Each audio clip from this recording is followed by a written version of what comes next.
Good evening. Welcome to the meeting of the Area 2 Planning Committee. For those watching on our YouTube channel, members of the committee are present in the chamber and these members will be voting on the proposals this evening. Other members of the council are also in attendance and or participating via MS Teams and can take part in any discussion, ask questions but cannot vote. Your attention is drawn to agenda item 1, which sets out the guidance on how meetings will be conducted, including the ground rules. Your attention is also drawn to rules for public speaking in respect of planning applications and committee procedure rules in the council's constitution, which apply to this planning committee. When invited to speak, members of the public must come to the microphone in front of the committee, and you can address the committee from there. Before we start the formal business, can we do a roll call?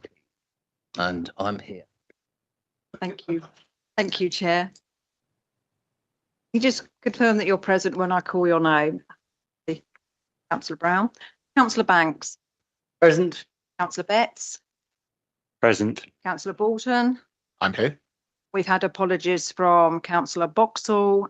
Apologies for Councillor Coffin for in-person attendance. Councillor Crisp. Online. Councillor Dean. And Councillor Harman. Present. Councillor Hudson, we've had apologies from Councillor Lark. Present. Councillor Roud.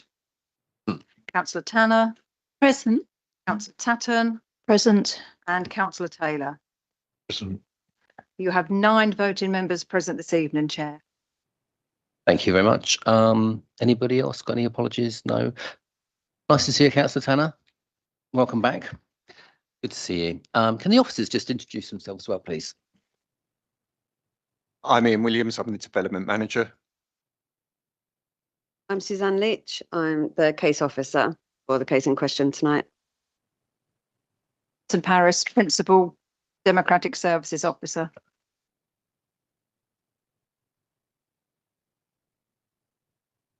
Joy Ukadike, Head of Legal and Democratic Services. Just seeing you're in the chair, Councillor Brown, does that assume an apology from Councillor Palmer? It does.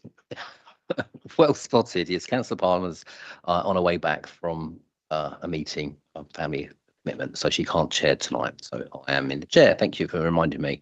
Right, where were we? Declarations of interest. Do any members have any declarations they'd like to make? No. Okay, item 4, the minutes. Can I ask that the minutes of the meeting held on the 3rd of December 2025 are a correct record? Anybody? All right.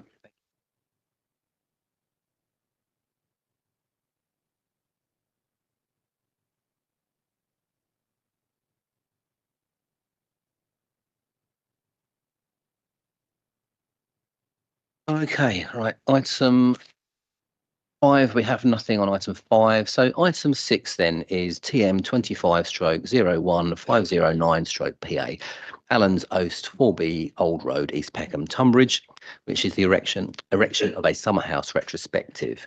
So we're going to have Susan Leach. Can you run through the report for us, please, Susan? Suzanne. Yep.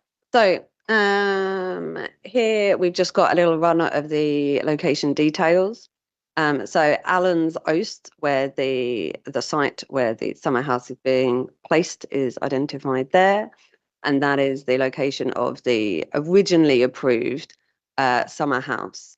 And then it's been built with an extra bit on the back, which is what this retrospective application is seeking for a larger summer house. And then Strettit Place, we can see to the east there is a grade 2 listed building divided into 2 properties. And then we've got 4 Old Road, which is also a grade 2 listed building. So there is the site plan to give you an idea of the context. And then planning constraints for the site. So it's flood zone 2, it's in the green belt. And then I just put for reference the official listings of the 2 places nearby. However, 4 Old Road is over 77 metres away from the summer house and is not visible. The summer house is not visible from that property. So I've not really focused on that listed building. So recent planning history. So they did apply for the summer house under lawful permitted development, but they had permitted development rights removed when it was converted to a dwelling house. So that was refused. So they then submitted a planning application for summer house, and there's just some extra information there, but ultimately that got approved. And so this is what was approved on the previous application, the elevations and the floor plan there, and this is what was actually built, with the extra bit on the back. So this is what it looked like from Strettit Place, the grade 2 listed building, during construction. And that's what it looks like from Strettit Place now that it's been finished. And you can see the extra bit on the back there that they're seeking the retrospective permission for. I went on a site visit in October. So unfortunately, the owners from Strettit Place were not home, so I took some photos from the side of their garden here to get an idea of what it looked like. Slowly appearing here. And then this is what it looks like from Allen's Oast. So we're now in the host property, the host site. So inside the summer house, and then inside the extra bit.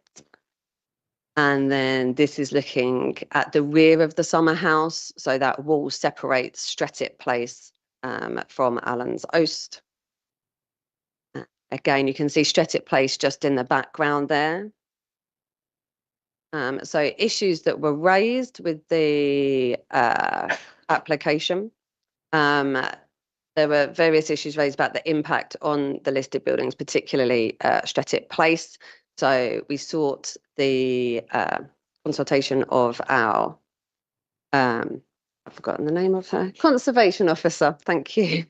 And a brief summary of the comments is written there, saying that both the permitted summer house and the unauthorised addition feature in glimpsed southwesterly views from the listed building. The addition is largely screened by intervening shrubbery, and although of an unsympathetic form, the diminutive structure is of matching materials and it remains below the eaves level of the summer house. The modest presence of the addition causes no harm to the significance of the adjacent designated heritage asset through very minor change within the setting, and there is no objection in terms of TNBC Historic Environment Conservation Policy. So a few issues were raised about the drain pipe, the foul drainage, and that there was no fascia board, but those are not planning considerations. The black colour was also raised, but that's not out of keeping with the rural character of the area. Concerns about it becoming habitable accommodation. So a condition has been added to ensure that it is incidental to the dwelling house and for no other purpose. Issues were raised about the roof tiles looking different colours, but it's quite common to have variations in colour of roof tiles, and that it encroaches on the privacy of the neighbours, but it is only a single story. There's no windows overlooking the neighbour, and it's far enough away from the neighbouring dwellings to not cause them a problem. So one of the main issues was the visibility of it from Strettit Place. So I've managed to secure a landscaping condition, which is quite exceptional for an application of this scale. And ultimately they've agreed that they are going to plant 8 red robins, which are already semi-mature, so that as soon as they're planted, they will conceal the summer house from Strettit Place. So they'll be planted at a height of about 4 metres. They'll grow to 5 metres to form a hedge, so that ultimately the summer house shouldn't be visible from Strettit Place whatsoever. They won't have a root system that will pose a risk to the wall, and they're evergreen, so the screening will be there all year round. So the applicant kindly mocked up a little impression of where the trees will go relative to the summer house and the wall, and what they will initially look like, but they will be darker than that. And obviously over time they will grow and merge together to make it less visible. And there we go. Okay, thank you very much. We'll move on to members of the public. So first on the list is Mr. David Evans. Would you like to come and sit there, sir? You have 3 minutes once we.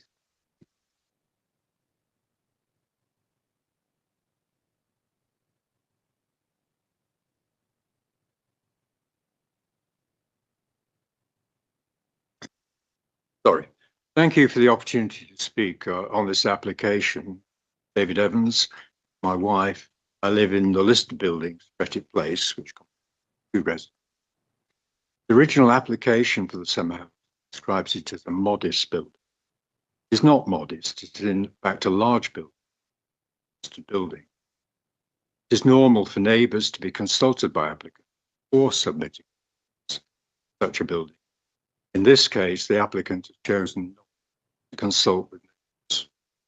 We're disappointed the council's conservation officer's opinion of the building describes it as having no impact on the listed building. Our disappointment is based upon the fact that the conservation officer chose not to visit the listed building in order to view the summer house.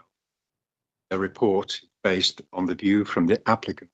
The original application shows a door to the rear of the summer house with no obvious use. Following the applicant's approval and as part of the build, the extension was added.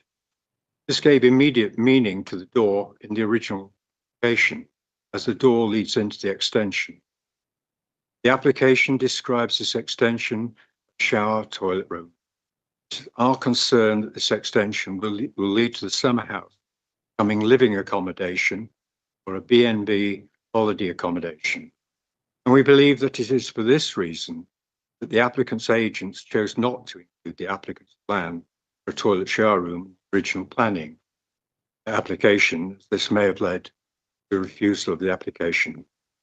We hope that this application is rejected. Should the proposal, however, be accepted, would the committee clarify para 4 in the agenda? It is granted on condition the summer house is not used for overnight accommodation.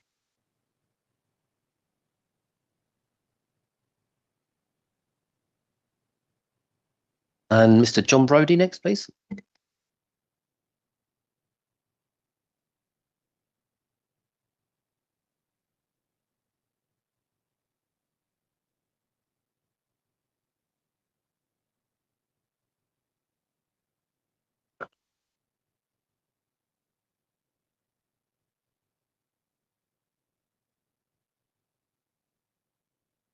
My wife and I have lived in the west wing of Stretted Place for over 50 years.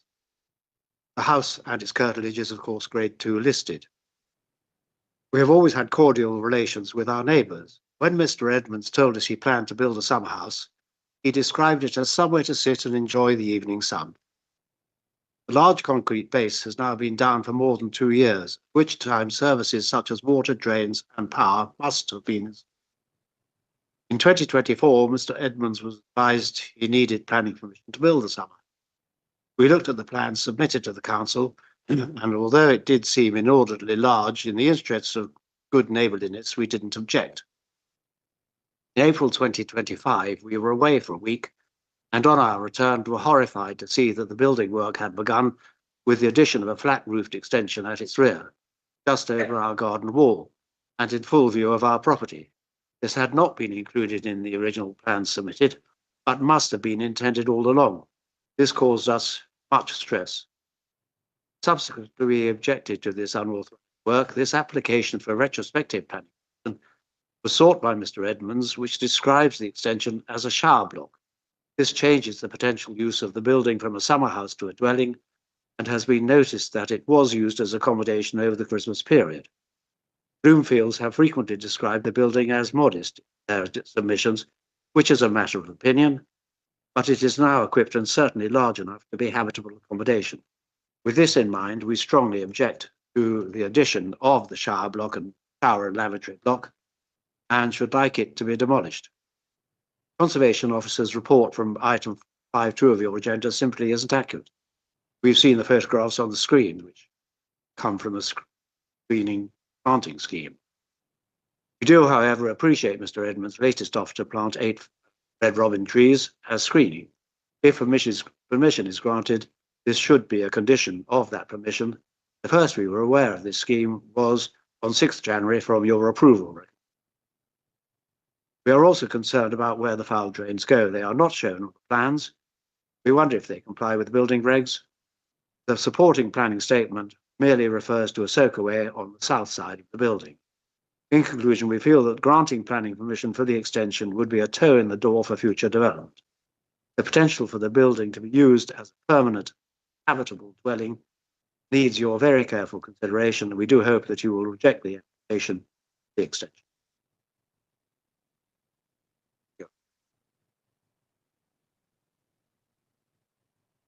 And finally, the agent, that's Mr. James, is it Puxey?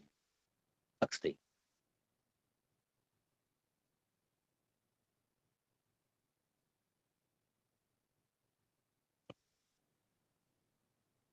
Good evening, members. Thank you for giving me the opportunity to speak. My name is James Puxty, planning consultant, Chartered Town, and I'm the applicant. Mission was previously sought in March 2024 under reference 24/00446/PA, erection of the summer house. Sorry.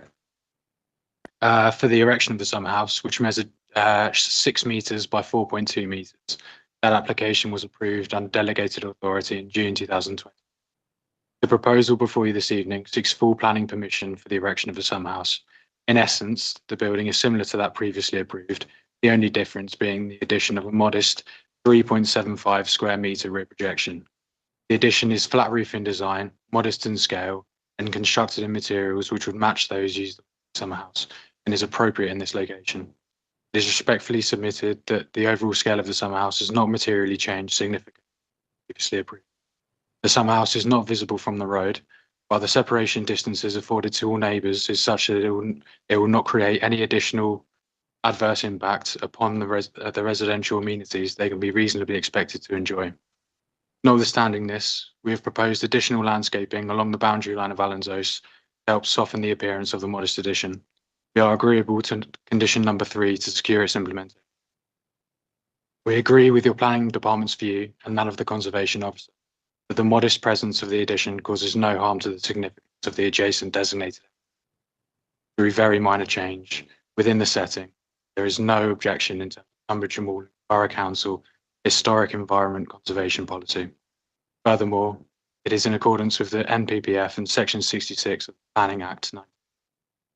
While the site does lie within Flood Zone 2, we are pleased to see that your planning department recognises that the outbuilding is not used for habitable accommodation, so does not require mitigation strategies in respect of resilience. Furthermore, the small addition over that previously approved would not result in significant displacement of any floodwaters should a flood occur to result in a worsening of flooding off-site. Respectfully, we hope that members are able to share the conclusion drawn by the planning department recommending this application for approval, therefore support this full planning application. Thank you for your time and consideration of matter.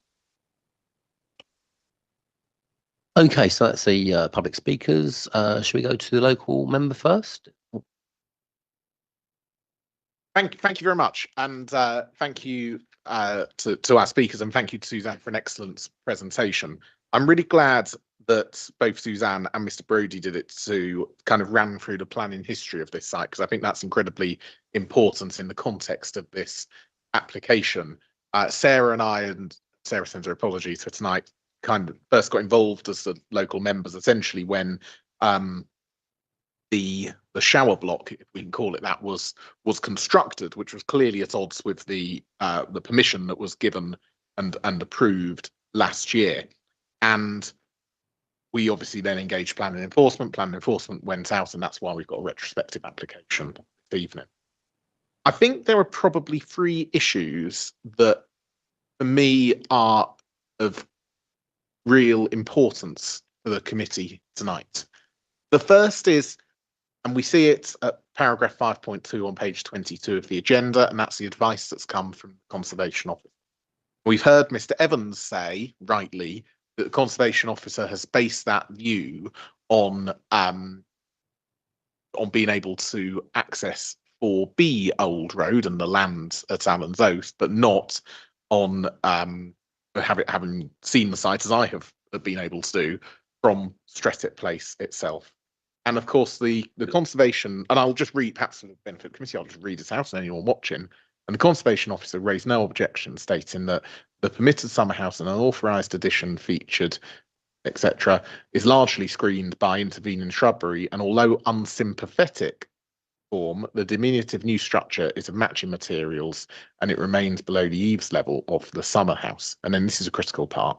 The modest presence of the addition causes no harm to the significance of the adjacent designated heritage asset, though very minor change within the setting. So there's two questions that arise from that. The first is it modest based on the information that the committee has received this evening? And does it cause no harm to the setting of Strettet Place, the listed buildings? And Suzanne had some really good pictures actually of sort of looking the other way to where we are at the moment earlier in the presentation, from where the summer house is looking back towards Strettet Place, and that's a good one. I mean, it does pose the wider question that we're not going to be able to answer tonight, which is if you've got an 80-metre garden, why is summer house built as practically as far back as it possibly can be? But that's a choice that has been made by the applicant and not one that we're going to be able to resolve. The second question that arises, and I'm just going to pose these because I'm curious as to what other members think as much as anything on this. The second question that arises is the proposed landscaping acceptable in mitigating the potential harm from the development and the impact that would have on the listed building? As was said by both public speakers, this was actually put to the council originally, I think, a couple of weeks before Christmas. It might have been about a month or so before Christmas. This was a very late addition to this, and I think it's firstly, I congratulate Suzanne on getting that, because it's a clear improvement. Whether it's enough improvement is something that will come out in the debate. But the reason that that's important is because that would provide some screening from Strettet Place to the summer house. Is that enough? Again, I'll pose that as a question. And the third point, I think, is quite critical. And condition 4 is where this arises. So we've heard from Mr. Brodie that there was overnight accommodation in the summer house. Now, of course, in theory, that is possible because you have a bathroom at the back or shower room and an inside space. So in theory, it is possible for somebody to stay there. Now, let's say the current owners move on, or somebody purchases as the property, the whole of Allen's Oast. The planning history of the site moves on with various owners. So is condition 4 worded strongly enough that effectively prevents it being used as an Airbnb use, or as a hotel use, or as any ancillary accommodation at all? Because to me, we heard it from both from Mr. Brodie and Mr. Evans. The whole purpose of the summer house, as was described by the owners of Allen's Oast, was essentially to provide somewhere to enjoy the evening sun. Do you need a bathroom to enjoy the evening sun? Anyway, I'm deliberately, because there's a lot of different assets to this. I'll perhaps pause there, Mr. Chairman, and hear what other members have got to say. Thank you. Thank you, Chair. Thank you, Matt, for that. I think it's the Red Robins certainly do help, but that doesn't. This is still retrospective planning permission for a sort of carbuncle stuck on the end of what was described as a modest summer house. My God, I'd hate to think what they think a big one is. I mean, it's huge. It's absolutely huge.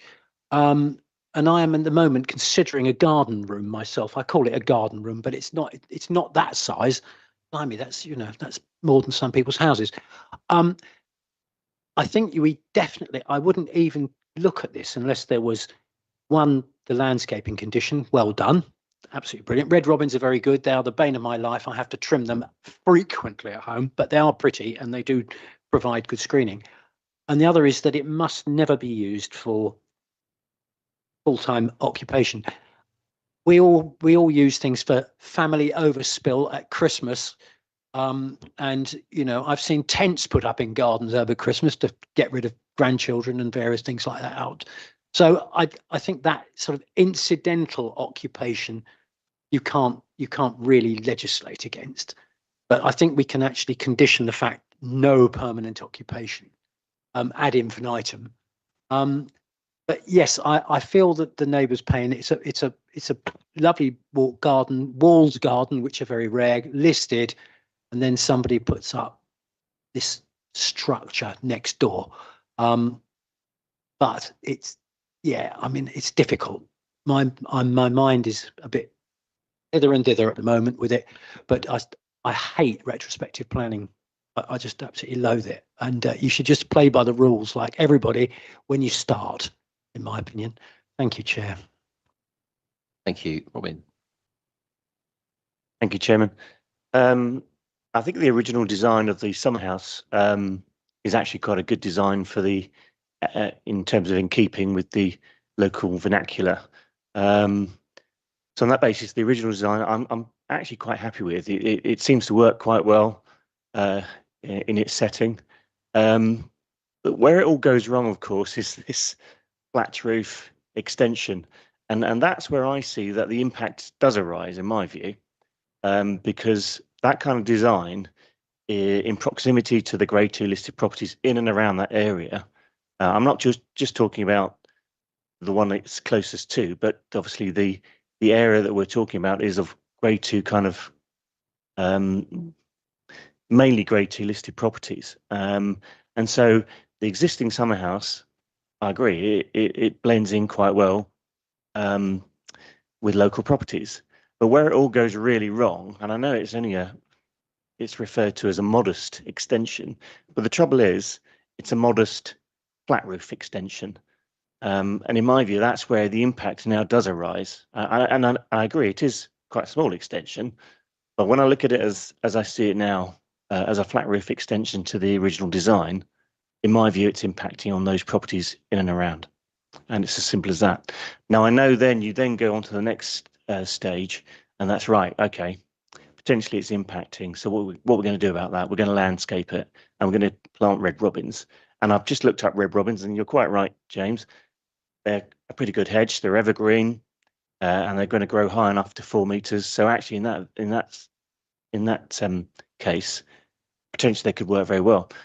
But the only problem here lies is the fact that then you're just relying purely on that landscaping, and then that's where my worry comes in, because any failure of that landscaping, and I know we can condition that if it does fail, you have to replant, but it's just an ongoing enforcement action or enforcement watch over to make sure the red robins do their job. And I'm sort of wavering on the fact that it doesn't quite do enough for me, because we've still got this flat roof extension on the back of the building, which in my view impacts it and impacts the setting of all the other listed properties. Thank you. Thank you, Chair. I tend to agree with James that it's never a good thing to construct something without planning permission. It's not that difficult to abide by the rules, and it makes my blood boil, if I'm honest. It's just not the way to carry on. And I am really sceptical about the need for a bathroom facility in a summer house. I would like to ask the officers how we will ensure that that is never used as a habitable space, because I fear that's going to be very difficult. Thank you. Yes, so at the moment it's not fully self-contained units. So at the moment it's missing the element of having a kitchen to fill that requirement.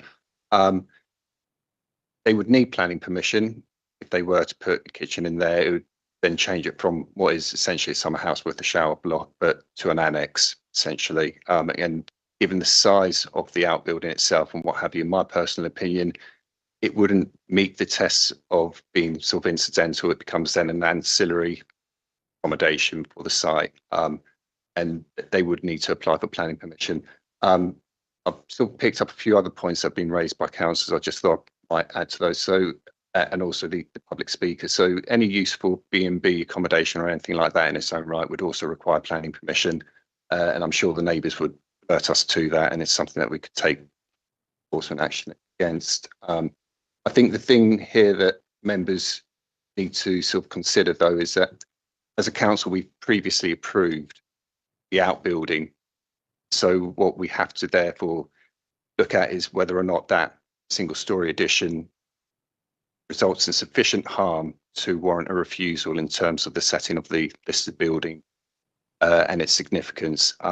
I think the difficulty here is obviously we've got the conservation officer advice, which is that it doesn't result in that harm to the significance due to the fact that it is, I appreciate it is flat roofed and it's not a great sign, but having said that, it is the same colour and it sort of does sort of have that sort of merge in. It's not very obtrusive, shall we say. And so it's whether or not there is sufficient harm to warrant the refusal on the basis of that addition compared to what was previously approved, and its officer's opinion, there isn't that harm. But in terms of the condition, the condition 4 would sort of prevent any sort of ancillary activation. It requires it to be incidental, which would maybe the case if relatives stayed there for a night, that would be incidental, but anything more permanent, it'd turn it into an annex and it would be planning permission due to the size of it.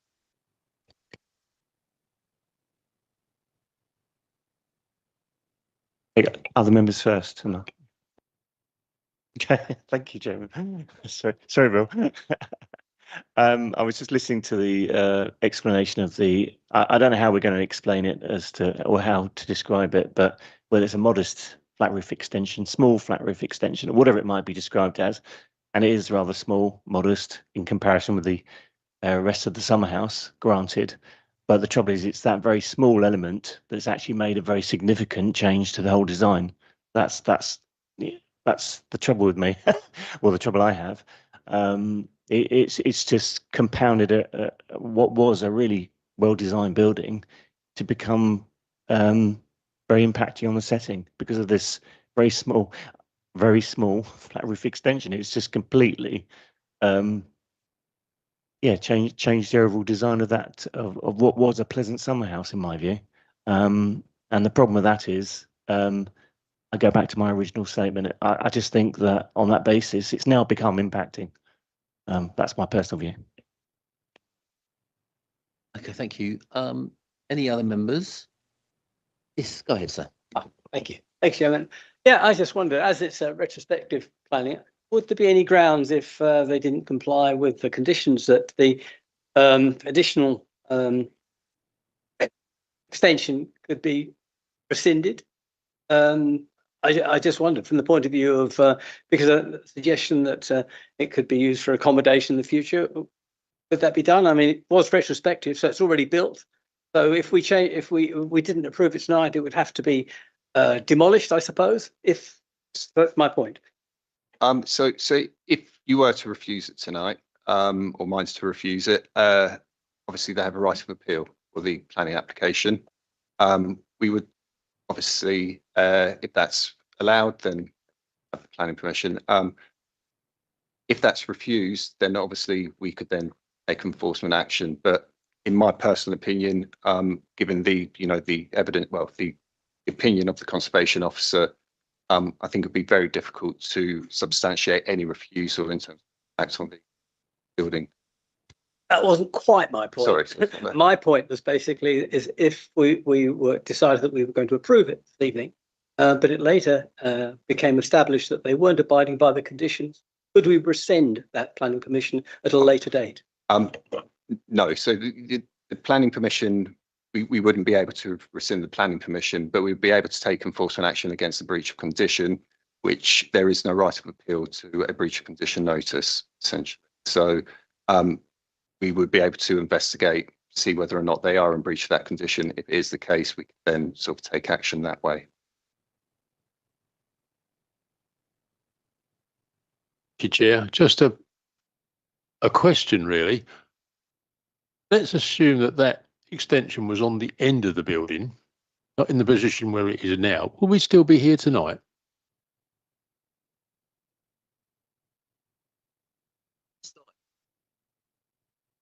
Um, uh, that's a difficult question to answer, but I think obviously it's a bit of a hypothetical, and I haven't got it. If I were to answer it, I think obviously officers would still be making a similar recommendation, I would have thought. So that then boils down to whether or not board members would have pulled it in. But I honestly can't really answer that with any certainty.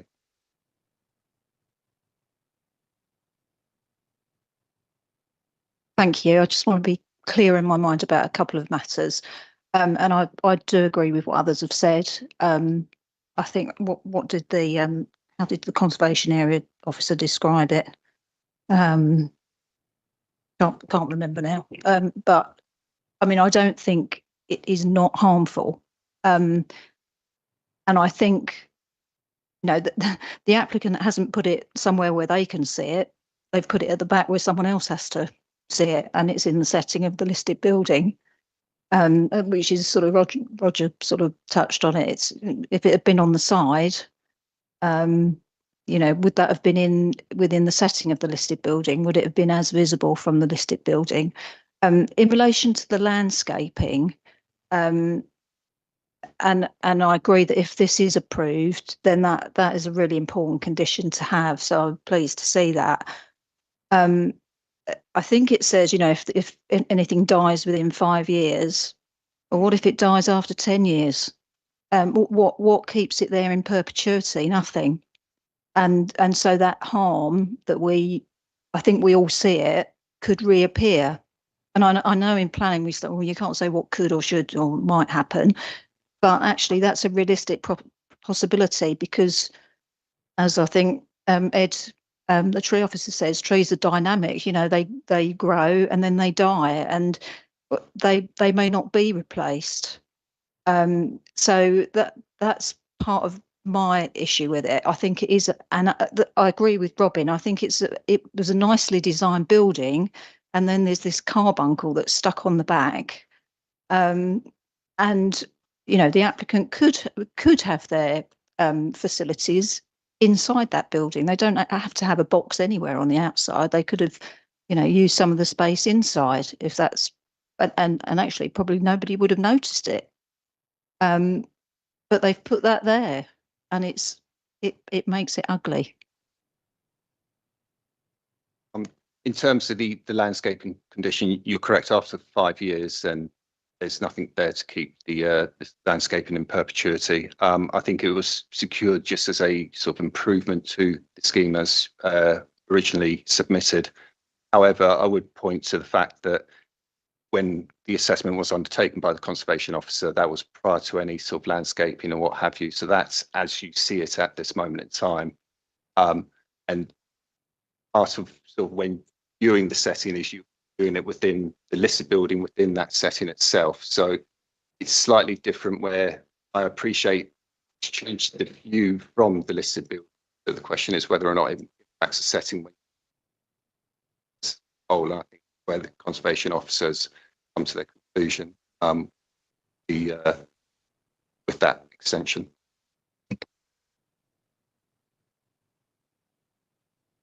Thank you. So the timing of this is quite important, because the information that has been received in relation to the planting wasn't actually submitted when the application was submitted. It was submitted afterwards. It was after the application had gone in, which was retrospective application. It was after we'd called it to this committee. So not quite the question that Roger asked, but would we be here tonight? We'd be here tonight regardless of whether they submitted it or not. And as I said earlier, I think it is an improvement. And the question for us is whether it is enough of an improvement in terms of dealing with the carbuncle of the extension, as a couple have described. I think part of it goes back to what Mr. Brodie said, which was when the conservation officer did their visit, they didn't visit Strettet Place. And therefore, that in some ways undermines the conclusion that the conservation officer has presented to this committee in terms of describing it as a modest impact. And I think that's the sort of bit that I keep focusing on listening to the other councillors speak. Now, based on what Ian has said, I would expect if we were to look to refuse this tonight, Ian to come back to us and say, where's the harm? How can you demonstrate the harm? Because that's your job, really. And that's what I would expect. And obviously, at the moment, we would look towards essentially disputing the advice that's come from the conservation officer. So is one route open to the committee essentially to ask that the conservation officer goes back to reassess their appraisal of the site and ensure that they visit Allenzoast and Strettit Place? As Suzanne said at the very start of the presentation, I don't necessarily think the other listed building to the other side of Allenzoast at 75 metres away, 6 Old Road, I think that is. I don't think that's of relevance here. I think it's Strettit Place because extension is at the back and not in the front. And then I'm looking at 6.27 of the report because that essentially is where the conclusion of the recommendation comes out following the conservation officer's advice. The very last sentence of that says, as such, the proposal is not considered to result in harm to the setting of the neighbouring listed building and would be in accordance with the National Planning Policy Framework and Section 66 of the Planning, Listed Buildings and Conservation Areas Act 1990. Well, if the conservation officer were to have a site visit that had a perhaps more extensive site visit, then would they necessarily come to the same advice? And would that advice influence the judgment at 6.27? Because the judgment at 6.27 has led to the recommendation tonight. The final point I would say, which is if we look to approve the application, I take on board what's been said about the accommodation, and essentially if a kitchen goes in or if there's any sort of accommodation, that would have to get planning permission again, which is very helpful. And I think that's advantageous given that essentially in the 1980s permitted development rights were removed from this site. So that to me has been dealt with satisfactorily. But I just can't shake off the landscaping aspect. Thank you. So was there a proposal for a deferment there? Say it was a question, really. I'd be curious as to Ian's advice on it. I mean, my advice is that's within the committee's power to defer it. We can ask the conservation officer to go back and sort of view it from Strettit Place. But by the same token as well, I appreciate that, you know, it is an addition. It is a retrospective application. Again, it is flat roofed. However, I think, you know, if the conservation officer had significant concerns in terms of the impact on the setting and the impact on the neighbouring listed buildings and felt the need to go to the neighbouring properties, they may well have done that as part of their assessment. However, you know, as I said, it's within committee's power to defer that, and as officers, we can go back to the conservation officer to get a second opinion if they so wish. In some ways, I'd be minded to agree to that because I think that would help in terms of the judgment. I think this is really important. The other thing I would point out is just to sort of like dump this on the table really is I'm still conscious of this whole 5-year issue that I think Michelle picked up on really before, and I'd sort of quite like a way, if possible, to enshrine to a recommendation if this is approved that essentially it needs to be screened forever because it's not going to get any prettier. And Strettit Place is going to, I would very much hope, remain a listed building. And I think as we've demonstrated throughout the course of this application, and I have to say, Suzanne, I think you've done a really good job on this actually, is just demonstrating actually getting as best as possible from the situation. I mean, you've got a better landscaping and trying that into condition 1. Condition 4 is very clear, as you've said, around the basically this moving to be an annex at some point. So I just, as I say, I'm happy with that aspect.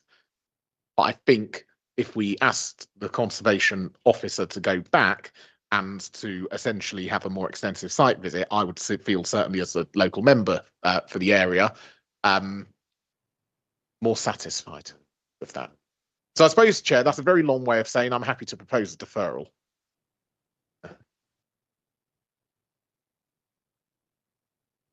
I just wanted to add that the conservation officer did have these two photos as well when they were making their decision and when they were consulted.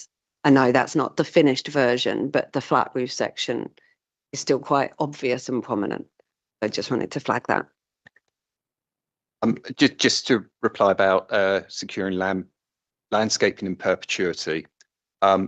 Unfortunately, as the LPA, we have to balance, legislation of the Human Rights Act with, planning considerations. And one of the issues in the Human Rights Act is, the enjoyment to your private property. And that's why most landscaping schemes, and you'll find it's common practice, only require replacement planting after 5 years. And that's 5 years is to allow the landscaping to establish, after which time it's down to the owner of that particular property to garden their garden however they see fit, essentially. So it is typically a sort of a principle of planning that you should not really rely on landscaping or vegetation for screening if it's in a private garden for that particular reason, as owners can do whatever they like in terms of the planting within their garden itself. However, as I said, we secured it as a benefit, and I'm sure the owners would plant that and retain it, keep good neighbourly relations with the neighbours. Thanks so much. To muddy the waters a bit more, but when we gave planning permission for the Rolex building, we did put tree preservation orders on that row of poplar trees. So, yes. So I mean that's slightly different because those are established trees which have an amenity value. You do an assessment to put on the TPO, and so okay, it is possible for us to protect trees, but obviously in this case we're planting them and then using them as sort of screens. So obviously if the trees are protected, then they're protected for their lifetime under the TPO, and that is obviously slightly different. Thank you, Chair. Ian, you talked about the human rights of the landowner and they can landscape their garden however they wish. But surely the neighbours have human rights as well. They're the ones that are actually looking at this, not the actual landowner. So they must have some protection too, surely. Thank you. I think that might be one for Joy, but just to also just to add, it is sort of a principle in planning that a view itself is not protected. So outlook from windows, which is sort of the immediate impact, is protected. It can be, development can be overbearing, it can impact people's outlook. But when you're looking at more longer distances, that particular view itself is not protected by the planning system, unless, and there are instances where under policy, there are protected views of landscapes, etc., but not from particular windows, as it were. Thank you, Chair. We said about TPOs before, but I think that a red robin is a shrub, not a tree. I don't think we have shrub protection orders either. And those bushes, they do die suddenly on you. I had one die on me, but there's nothing to. So this is basically a temporary stopgap. And when he does, potentially, he could do another retrospective planning permission for his kitchen extension next to the bathroom extension at the back. It means nothing. So I think whilst it's worth having for the 5-year interim, after that, it's not worth the paper it's written on. On the same topic, TPO trees. You always think of TPO as individual trees, but TPOs can be for a group of trees. And I think when one tree dies, then other trees are planted in their place. So I wondered whether that was the way forward, because these are going to be, when is a tree and when is a tree a shrub? I would Robin, my learned friend, would probably have an opinion as to what that was, but they are actually listed as trees. And so I think, so that you have a group of trees, could you TPO that group of trees in perpetuity? So obviously, if there's certain tests that if you're looking to put TPO on a tree, that it would need to meet. I think one of them off the top of my head is whether or not it provides amenity value to the surrounding area. I would have thought that these red robins, to their size, age, and what have you, wouldn't get close to being worthy of a TPO in itself. So the only protection you would have would be the 5 years for the landscaping. Now, obviously, having said that, maybe in 20 years' time, should the trees still be there, they may be, providing amenity to the local area. They may well be worthy of TPO. But as I said, yeah. But in this particular instance, I mean, you wouldn't be able to use that to sort of protect the landscaping, fortunately. Thank you. If we were to refuse, and I'm thinking now along these lines, and I didn't know what I was going to do when I turned up tonight, but I'm not sure that going back to the conservation officer is going to help. I think we're going to be in the same position. He's not going to change his mind, and particularly if he looks at, positively in relation to that landscaping condition, then that only reinforces, I think, the conservation officer's view that the harm can be mitigated. So if we were to refuse, presumably the fallback position is that they have permission for the main part of that building, and what we would be, the message we're really saying is you've got to get rid of that box on the back. Is that the position where if we were to refuse, that the original permission stands? They understand they can go to appeal. That would be their choice if they want to do that. But we're sending the message that it's not tolerable. Yep. So as a local authority, we've approved that outbuilding. Yes, that's a quite significant material consideration in consideration of this particular application. Now, I appreciate it is retrospective, but you assess the application as if it were submitted not retrospectively. You are correct that should committee be minded to refuse the application and should expect to dismiss the appeal, then we could take enforcement action against that particular element of it. But they would have permission for the outbuilding. So the only, I don't want to bore you with technicalities. We would still probably have to grant permission for that outbuilding that we have previously. I mean, unless there's a significant change in policy, which I doubt very much there would be. But like I said, it would be a very difficult reason for refusal in terms of the setting of the building, given the advice that we've had from the conservation officer. And I would expect it to sort of provide the same sort of reasoning that, it's a similar colour to the rear walls. Whilst it is flat roofed, there are glimpses of views of it above there. It's not sufficiently significant harm to warrant refusal of the application. That's in the building, and that would be my advice to the committee, that it would be a very difficult thing to actually substantiate at appeal. Very kind of you, Chairman, to let me keep coming back on this. And I'm listening to all the debate here, and it's very interesting.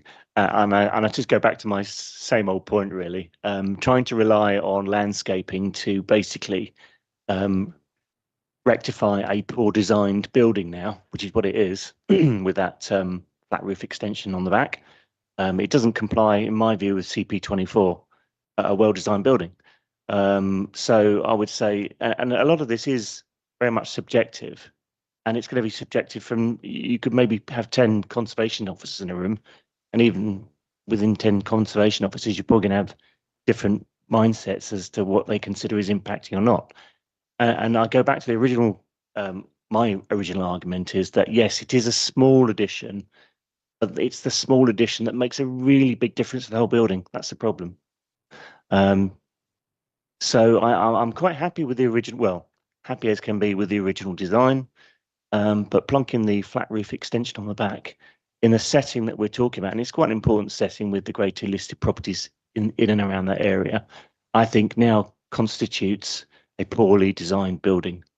And on that basis, I would propose to refuse it on the not complying with CP24. It is impacting, in my view, albeit the small addition is small. It creates a big impact in terms of the whole design of the building. So I would propose a refusal on those grounds. Thank you. Hey, just from a procedural point of view, I think that Councillor Bolton has already got a proposal, and I've got a couple of other speakers. So, did you want to go, or do you want the other speakers? My proposal wasn't seconded, and I lay the proposal of a deferral down simply to investigate that as an idea as much as anything. I think the debate has gone by some point. I did have a point, but it's more of a procedural point. I probably would want to speak after Joy and the other speakers. Then Joy may. Thank you. Joy, would you like to come in now, please? Thank you, Chair. I was just listening to the debate, and I just wanted to clarify. So, if members were reminded to refuse tonight, then and obviously the applicant can appeal the decision, but also are we saying that we would like to go forward with enforcement action because obviously the government has guidance on enforcement action, and it starts off with saying nothing in this guidance should be taken as condoning a willful breach of planning law. But then it also then goes on to explain when, in fact, enforcement action should, however, be proportionate to the breach of planning control to which it relates and taken when it's expedient to do so. So where the balance of public interest lies will vary from case to case. And then it then explains what we would need to consider, because obviously when we're thinking of enforcement, taking enforcement action, there's also a report, and we need to consider if it's expedient. So it also says here that in deciding in each case what is the most appropriate way forward, local planning authorities should also avoid taking formal enforcement action where there's a trivial or technical breach of control which causes no material harm or adverse impact on the amenity of the site or the surrounding area. As obviously we've been advised, the officer has come back and says that it doesn't. But obviously we're seeking to challenge that, saying that we feel it, obviously members are saying we feel it does. But the government has guidance on this. So when we're obviously an enforcement action, enforcement notice can also be challenged by the, they've got like I think, they can challenge that by appeal as well. So, it's just us having to think of, the implications. If we feel there is harm, it's up to members to decide. But there's actually guidance on what really is the harm, and that's what we need to consider when carefully drafting refusal reasons and when we're seeking to take enforcement action as well. I just thought I might as well just point that out. Thank you, Joy. That's great. Mike, you're next. Thank you very much. I've declined to speak earlier on because my colleagues have made such pithy comments and apt comments. I just wanted to say we've been down this road before. We were advised against refusing because of the cost of appeal. But in this case, I think the developer and his advisors have to think carefully whether the cost of an appeal is more than the cost of demolishing a shed. Thank you. Thanks, Chair. Can I ask Ian, can we ask the applicant to alter the roof of the original building? There's been a lot of talk about a flat roof, and it seems to be all about the flat roof. It would be, I mean, I'm not a construction engineer or an architect, but I have done a little bit of work in this kind of thing in a previous life, and it's not beyond the scope to actually incorporate that into the slope roof.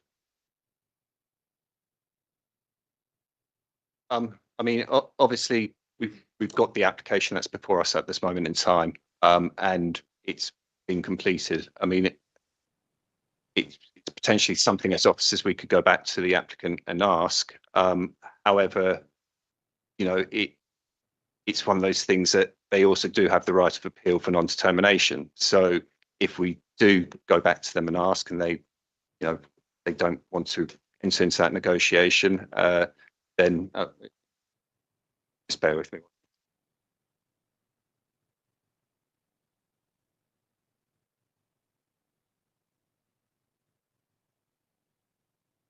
So at the moment, we've got an extension of time until the end of January. But obviously, past that date, they don't have to give us another extension of time. They can then go to appeal for non-determination, and then the decision's taken out of our hands, essentially. And that in respect to that as well, conditions that are suggested as well, taken out of our hands because we write a statement, we suggest the conditions that we put forward here. There'll be an inspector to decide if we go down that route. So it's an option, but I think we should really make a decision on the development that's in front of us at this moment in time. And as I've said, you know, it's the officer's opinion that there is insufficient harm to warrant a refusal of this particular application. I appreciate what members have said, and again, you know, the issue in respect to it being a retrospective application and a breach of planning control. But in all honesty, I really don't think there's sufficient grounds in this particular instance to refuse it, unfortunately. Thank you, Chair. I need to pick up on something Joy said about enforcement, because I went to see Mr. and Mrs. Brodie and Mr. and Mrs. Evans on the 18th of August. And I'm just looking through the correspondence now. And on the 19th of August, I emailed planning enforcement because the neighbours had already contacted planning enforcement. Now, I was informed by enforcement that the site had been inspected and it wasn't in accordance with the approved plans, which is absolutely correct. And they contacted the owner. Then what happened was on the 9th, later the same day, a letter was sent out by planning enforcement at Tunbridge and Moorlin, effectively giving 28 days to the owner to submit a retrospective planning application, or we would take enforcement action as per the enforcement protocol. And what happened was, instead of proceeding with the enforcement, the further steps of the enforcement protocol at that point, a retrospective application was submitted. So therefore, if this isn't approved tonight by an inspector, whatever it is, then essentially I would expect our planning enforcement team to pick up the case that they had on the 19th of August and to continue with that case until what is there is in accordance with what has got planning permission, which is the building without the shower room on the back. So therefore, in terms of is it in the public interest to take enforcement action and all of the other tests, I would say yes, it is, because we've already started it. Now, moving on to the reasons for refusal, essentially, I think there are three aspects to this that we can use to formulate our reasons. The first, and I'll quote, so Robin mentioned BP24, potentially. You've got, and it's referenced in the report here, you've got the it being contrary to section 66 of the planning list of buildings and conservation areas Act 1990, and also I think it's paragraph 213A of the NPPF, but whether I'm looking at the right NPPF because it changes every 5 minutes, who knows? But I've just been looking at that quite quickly just to get the correct paragraph, so I may have got the paragraph wrong. How we demonstrate the harm, as I said earlier, which I think is the key question that Ian has posed to us tonight, is essentially saying the extension of the building to further towards the listed building, the Grade 2 listed building at Strettit Place, is contrary to all of what I've just mentioned and causes additional harm. I've kind of worded that the wrong way round, really, in terms of how we'd formulate it. But I hope amongst that word jumble there is a coherent reason. Thank you.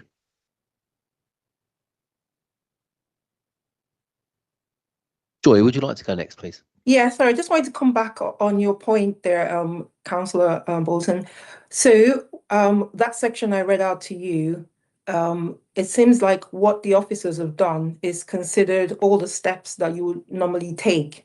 So, for example, if they feel like, so it says there as a third step, where usually avoid taking formal enforcement action, where in their assessment, the local planning authority considered an application is the appropriate way forward to regularize the situation, right? So for example, where planning conditions may need to be imposed.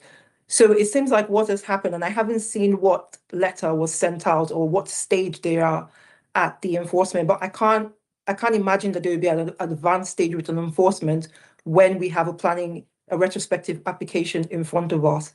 So, the fact is, it looks like they've invited the applicants to submit a retrospective application because they feel that that's a situation that can regularize it.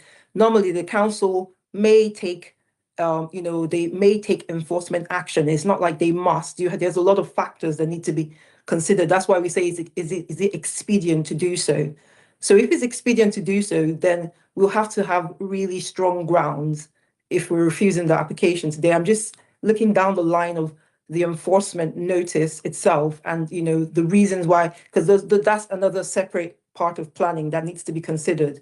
So it looks like officers have said the best way of to regularize this, submit the retrospective application. And that's why it's had the whole consideration. Normally, a retrospective application is not just an automatic grant of approval. It's not saying the council agrees to anything. It's considering it just like a regular planning application, which is what we're doing at the moment. And, officers have written their report and have, obviously had, the conservation officer go out to assess the site and have said what they have. So that's the steps that we're taking. So that's what I was just trying to clarify. So, we've got to think, is there harm? And that's the main area I just wanted to make sure we're clarifying on because of the next steps if it's members are minded to refuse. Thanks. Thank you very much, Joy. Ian? As Councillor Bowson has also said, we need to be able to demonstrate that harm. And the issue with the assessment, like I said, is you've obviously got the conservation area who's given us their professional opinion, but when you assess the setting, it's in relation to the listed building itself. So it's views of the listed building and does the actual development within those listed building setting itself cause sufficient harm to warrant the review.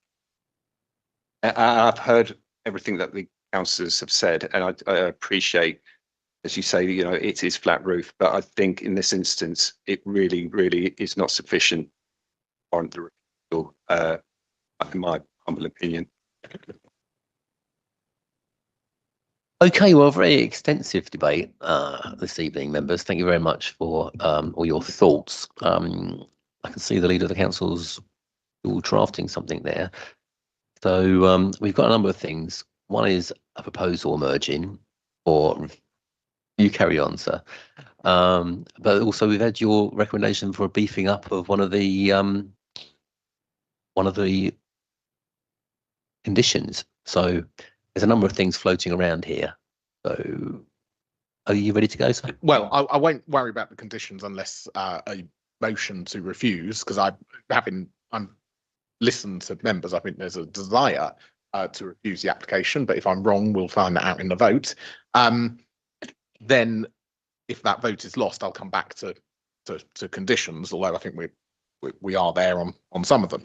I would just say that the proposed summer house, by virtue of the extended shower room by virtue of the extension of the property to incorporate a shower room closer to the grade 2 listed building at Strettet Place, causes additional harm to the setting of that building and is contrary to CP 24, paragraph 213A of the NPPF and section 66 of the Planning, Listed Buildings and Conservation Areas Act 1990.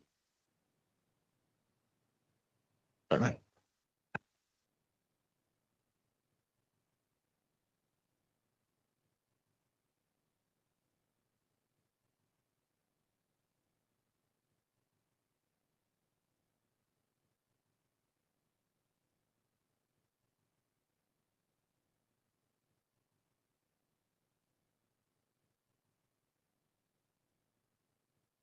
Well, I think in terms of sort of the constitution, I'd just like to invoke the fact that as the presiding officer, I don't think those reasons are going to be substantiated at appeal. So if we take it to a vote, see if that motion carries, but if not, then I think we'd need to invoke that element of the constitution. Okay, so we have a proposal from Councillor Bourne, seconded by Councillor Betts. All those in favour of that proposal? Oh, do you want to do a roll call? Okay, so all those in favour of that recommendation?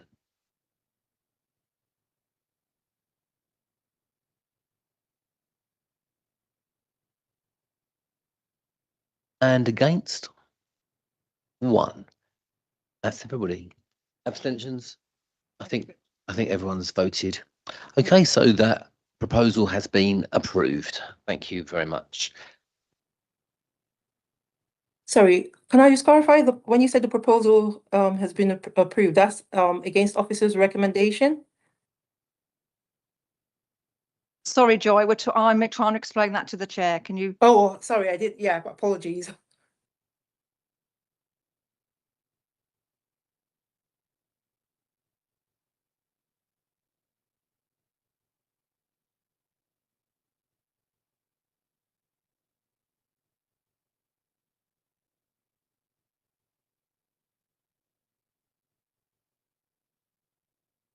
Want to do that, or shall I do it? Joy, would you like to come in and just sort of clarify where we are procedurally, please? So we've agreed to reject the application for the points put forward by Councillor Bolton and seconded by Councillor Betts. So just remind us of what the next procedure will be, please. Yeah, thank you.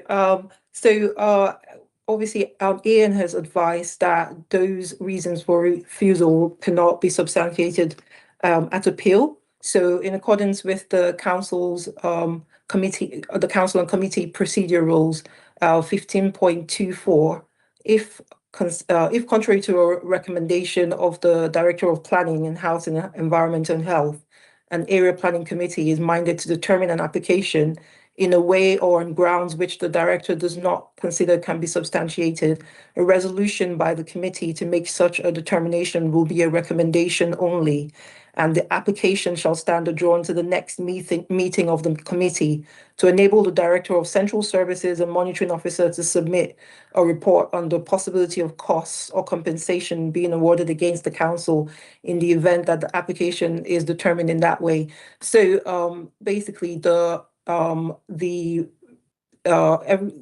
it is going to be a recommendation.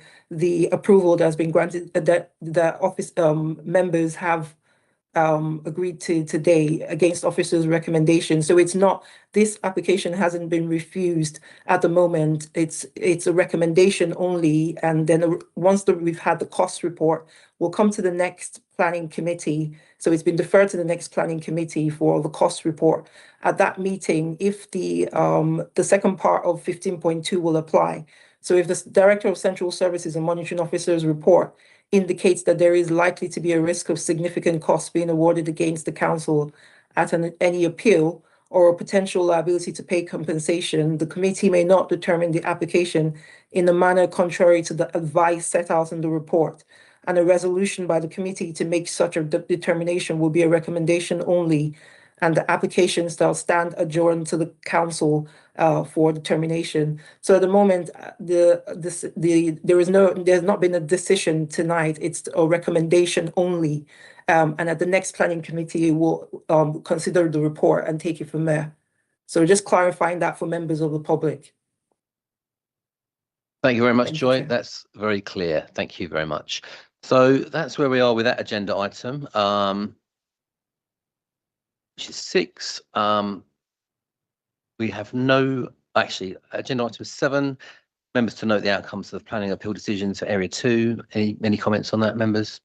Item 7, no. We have no other items on the agenda, so we'll close the meeting at 8:45. Thank you very much for your attendance.